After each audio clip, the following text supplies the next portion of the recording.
बिस्मिल्लाहिर्रहमानिर्रहीम। अस्सलाम वालेकुम दोस्तों, बहुत ही बड़ी बैड न्यूज़ से आपको आगाह करते चलें कि मशहूर यूट्यूबर डक्की भाई ने यूट्यूब छोड़ने का फैसला कर दिया है। बहुत ही बड़ी खबर सामने आ चुकी है।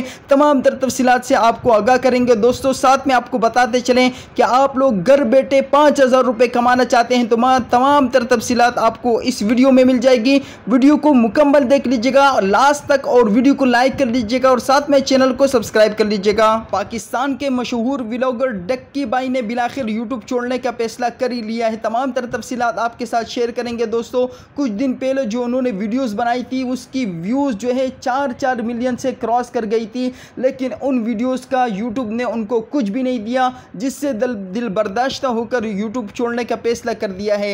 ये तमाम तरह अपडेट आपको शेयर करते चलें दोस्तों। अगर आप भी यूट्यूब पे काम करना चाहते हैं, क्योंकि डक्की भाई ने वो तमाम तरह वीडियोस दोनों जो बनाई थी वो यूट्यूब की कम्युनिटी गाइडलाइन के खिलाफ बनाई थी। अगर आप भी यूट्यूब पर अच्छी तरीके से कम व्यूज़ पर ज़्यादा पैसे कमाना चाहते हैं तो ये सामने वाली वीडियो ऊपर वाली जो प्लेलिस्ट है इस पर क्लिक कर लीजिएगा। इसमें तमाम तरह तफसीलात आपको यूट्यूब के हवाले से मिल जाएगी। और घर बैठे अगर आप लोग 5,000 रुपये कमाना चाहते हैं तो ये नीचे वाली वीडियो है, इसको आप लोग चेक कर लीजिएगा। इसमें आप लोग घर बैठे 5,000 रुपये बहुत ही आसानी के साथ कमा सकते हैं। वीडियो को लाइक कीजिएगा, चैनल को सब्सक्राइब कर लीजिएगा। अल्लाह हाफिज़।